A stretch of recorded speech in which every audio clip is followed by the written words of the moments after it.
You did the thing everyone said would change everything. You let go. Not halfway. Not with your fingers still wrapped around the edges. All the way. The plan you'd been holding. The outcome you'd been managing. The version of your life you'd been trying to protect. You laid it down. And you meant it. This wasn't a performance of surrender. It wasn't the kind of letting go where you release it and then pick it back up 3 days later. You actually did it. And you waited for what was supposed to come next. The peace. The clarity. The sense that God stepped in the moment you stepped back. That's what they said would happen. That's what every testimony promised. Let go and watch what God does. And you let go. And God went quiet. Not distant in a gentle way. Quiet in a way that felt like the room emptied. Like the moment you became most vulnerable was the moment the presence you were counting on withdrew. And that's not something you know how to say in church. Because it sounds like accusation. Because it sounds like you're saying God failed you. And you're not sure if that's what you're saying. But you know what it felt like? It felt like showing up to something you were promised would be there. And finding nothing. And walking back alone. Wondering if the letting go was a mistake.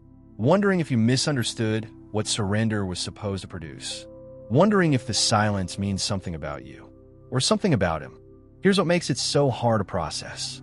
You've heard the other version of this story 1,000 times. The one where someone finally surrenders and everything shifts. The breakthrough that came right after the release. The clarity that arrived the moment they stopped trying to control it. And you believe those stories. You use them as evidence that surrender works. That the letting go would be met with something. So you built up to it. It wasn't impulsive. You prepared. You prayed about letting go. You talked to people about it. You sat with it until the surrender felt real and not just theoretical. And then you released it. And the silence that followed wasn't the silence of peace. It was the silence of an unanswered call, of a door you knocked on that no one opened. And now you're in a place that's almost impossible to explain to people who haven't been here. Because if you say you're struggling, they'll tell you to trust more. And you did trust. That's the whole point. You trusted all the way. And if you say you're angry, they'll tell you God's ways are higher. And maybe they are. But that doesn't make the silence feel less like abandonment. And underneath the confusion, there's a question you've been trying not to finish.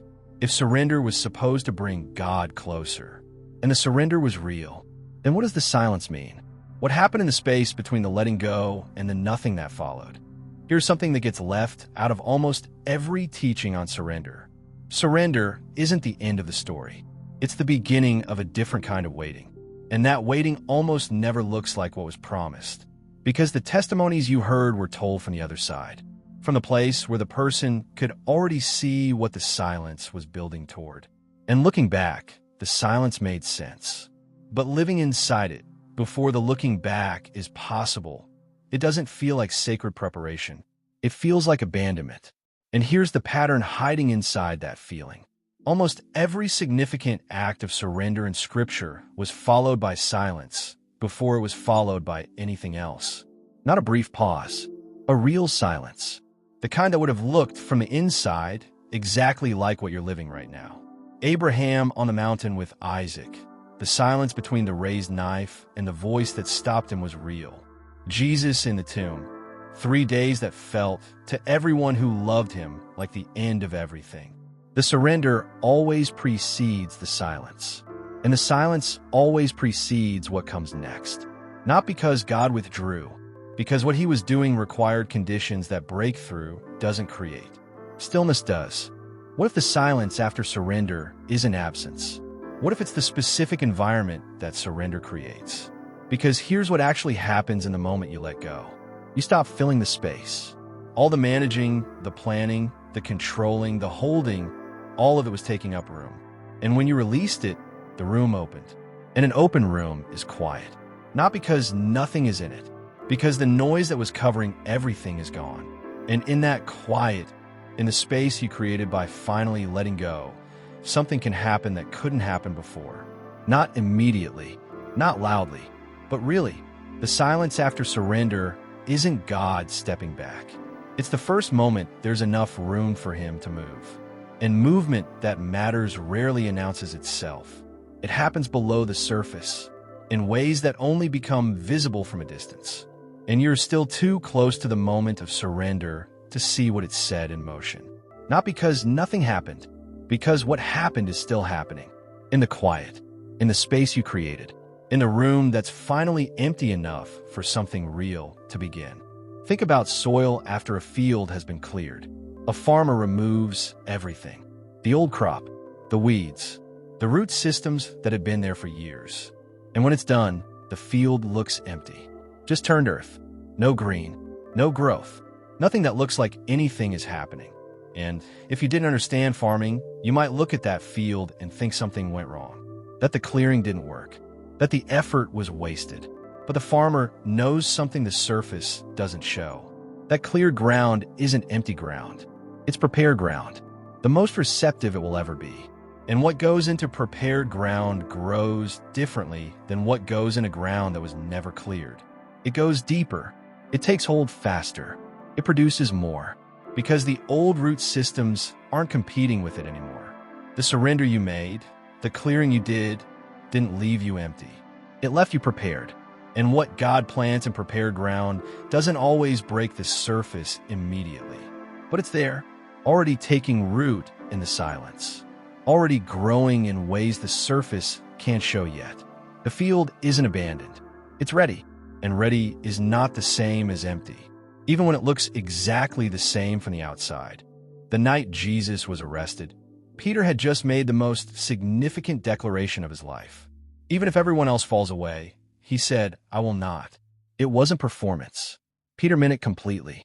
And then the hours that followed dismantled everything he thought he knew about himself. The denial, the rooster, the bitterness of walking out into the dark, having just done the thing he swore he would never do. And then Jesus was crucified, and Peter had to live in the silence of that. The silence between the person he had declared himself to be and the person his actions revealed. The silence between the life he had left everything to follow and the death that seemed to end it. 3 days, no voice, no reassurance, no sign that anything he had given up was going to mean anything at all. And then the resurrection. And Jesus didn't appear to Peter with a rebuke. He appeared to him on a beach, with a fire already burning, with food already prepared, with a conversation that restored, specifically and tenderly, every part of what the denial had broken. The silence wasn't the end of the story. It was the last thing that had to happen before the restoration could begin. And Peter, on the other side of the silence, became the person the declaration had always pointed toward. Not despite the surrender and the silence and the failure, because of what survived them. So here's what's true about what you did. The surrender was real, and the silence that followed isn't evidence that it was wrong. It's evidence that it was complete. Because half surrenders don't produce this kind of quiet. The silence you're in is the specific silence of someone who actually let go. All the way. And that's not nothing. That's the hardest thing faith ever asks of anyone. And you did it. And now you're in the space between the letting go and the seeing. And that space is uncomfortable in a way that can't be talked out of. It has to be lived through. Not because God is withholding.